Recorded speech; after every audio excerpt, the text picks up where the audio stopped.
बिस्मिल्लाहिर्रहमानिर्रहीम। ये आयत पढ़ते ही जिस्म से हर बीमारी निकल जाएगी। आपको खुद यकीन नहीं होगा कि बीमारी कहाँ गई। हर बीमारी का हल कुरान मजीद की इस आयत में है। मोहतरम नाजरीन, ये वजीफा कर लेने से, ये अमल कर लेने से आपके जिस्म से हर बीमारी निकल जाएगी। आपको खुद यकीन नहीं आएगा कि बीमारी कहाँ गई। हर बीमारी का इलाज इस कुरान पाक की आयत में मौजूद है। अक्सर लोग ऐसे होते हैं कि जिनको कोई बीमारी नहीं होती, लेकिन वो अचानक से मर जाते हैं, और कुछ लोग सालों तक बीमार रहते हैं और इनको मौत नहीं आती। और याद रहे कि जब बीमारी लंबी हो जाती है, इस बीमारी से न सिर्फ मरीज तंग हो जाता है, बल्कि इसका ख्याल रखने वाले भी इसकी बीमारी से तंग आ जाते हैं। याद रहे कि इंसान पर जब भी कोई बीमारी आती है तो अल्लाह ताला ही इंसान को इस बीमारी से शिफा अता फरमाता है।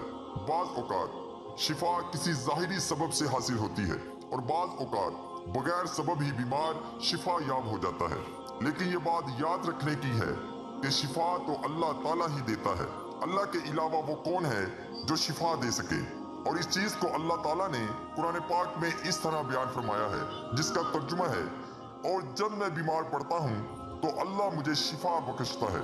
इसलिए हर मुसलमान के लिए जरूरी है कि वो अपनी बीमारी के लिए शिफा सिर्फ अल्लाह ताला से तलब करे। याद रहे कि इलाज कराना मना नहीं है, लेकिन इलाज से पहले ये जरूरी है कि नबी करीम सल्लल्लाहु अलैहि वसल्लम के मुताबिक अपना इलाज इन चीजों से करने की कोशिश की जाए जिनमें अल्लाह के प्यारे नबी हजरत मोहम्मद मुस्तफ़ा सल्लल्लाहु अलैहि वसल्लम ने शिफा बतलाई है। याद रहे कि कुरान पाक को खुद अल्लाह ताला ने मोमिनों के लिए शिफा बतलाया है।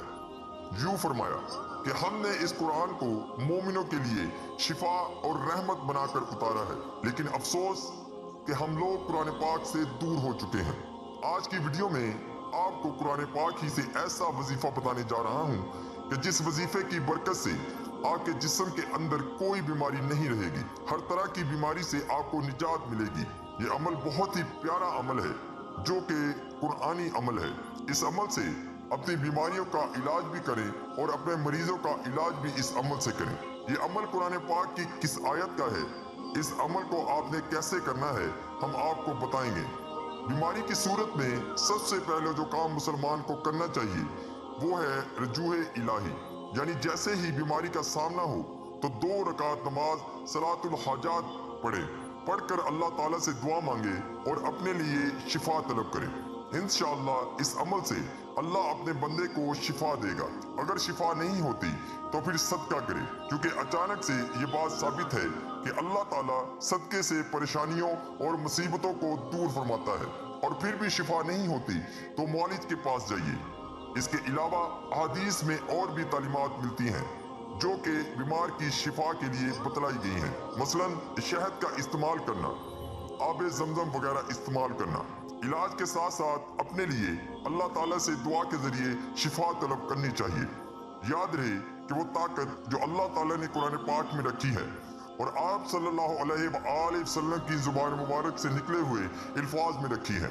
कफार ने इस बात का ऐलान किया कि हमने अपनी तलवार पर यह जहर लगाया हुआ है, जिसके बदन के साथ ये जहर लगेगा वो जिंदा नहीं बच सकेगा। जब हजरत खालिद बिन वलीद रज़ियल्लाहु ताला अन्हु ने ये बात सुनी तो उनसे कहा, लाओ वो जहर कैसा है। काफिरों ने जब आपको वो शीशी दी तो आप रज़ियल्लाहु ताला अन्हु ने हजूर अख्तर सल्लल्लाहु अलैहि वसल्लम की बतलाई हुई दुआ पढ़ी और वो जहर की शीशी मुंह के साथ लगा दी। कफार की आंखें फटी की फटी रह गईं। इसे बोलते हैं यकीन। अगर 1000 बार भी कसम खाई जाए तो बेजाना होगी। अल्लाह के कलाम और हुजूर अक़दस सल्लल्लाहु अलैहि वसल्लम के बतलाए हुए अमाल में बड़ी ताकत है, इसलिए इन अमाल को पूरे यकीन के साथ करना चाहिए। अब हम चलते हैं अपने अमल की जानिब, जो कि कुरानी अमल है और हर बीमारी शिफा के लिए बहुत ही मुजर्रिब है। इस अमल की बरकत से इंशाअल्लाह आपके जिस्म की हर बीमारी से आपको निजात मिलेगी और हर बीमारी से आपको शिफा हासिल होगी। डॉक्टरों के पीछे भागने से पहले इस अमल पर यकीन रखना जरूरी है। इंशाअल्लाह आपको डॉक्टरों के पास जाने की जरूरत नहीं पड़ेगी।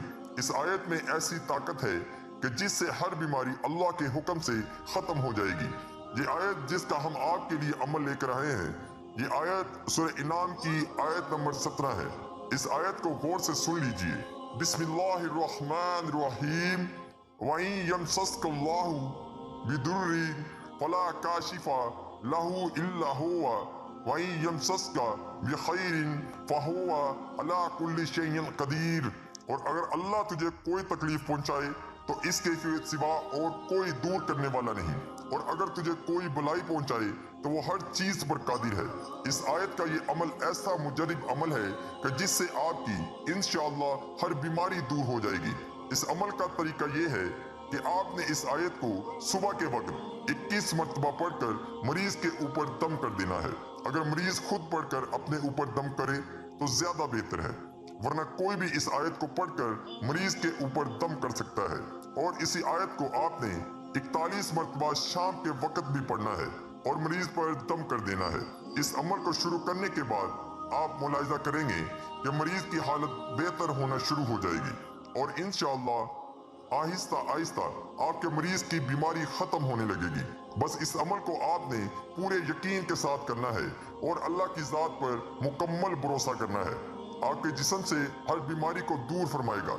ये आयत ज्यादा लंबी नहीं है, इसलिए चाहिए कि इस आयत को याद कर लिया जाए और मरीज को भी याद करवा लिया जाए और मरीज को ताकीद करे कि वो वैसे भी इस आयत की तिलावत करता रहे और मुकम्मल भरोसा रखे कि वही शिफा देने वाला है। आप खुद ही अपनी आंखों से इस आयत की बरकत देखेंगे। याद रहे कि सेहत अल्लाह ताला की बहुत बड़ी नेमत है, इसलिए हमें चाहिए कि अल्लाह की जात से हमेशा आफियत की दुआ मांगी जाए। जब भी बीमारियों से निजात की दुआ की जाए तो इस यकीन के साथ मांगा जाए कि अल्लाह ताला ही की तरफ से ये बीमारी है, अल्लाह ही इससे निजात देने वाला है और अल्लाह ही शिफा देने वाला है। ज्यादा यकीन के साथ इस कुरानी आयत का अमल किया जाएगा, उतना ही जल्द नताइज सामने आने लगेंगे। इंशाअल्लाह हर बीमारी दूर हो जाएगी। इंशाअल्लाह इस अमल से अल्लाह अपने बंदे को शिफा देगा। दुआ है कि अल्लाह ताला मेरा सुनाना और आपका सुनना अपनी बारगाह इलाही में कबूल और मंजूर फरमाए। आमीन सुम्मा आमीन। तमाम नाजरीन से गुजारिश है कि अल्लाह ताला के 99 नामों में से एक नाम कमेंट में जरूर लिखें। अल्लाह हम सब का हामी नासिर हो। अल्लाह हाफिज। अस्सलामु अलैकुम व रहमतुल्लाहि व बरकातुहू।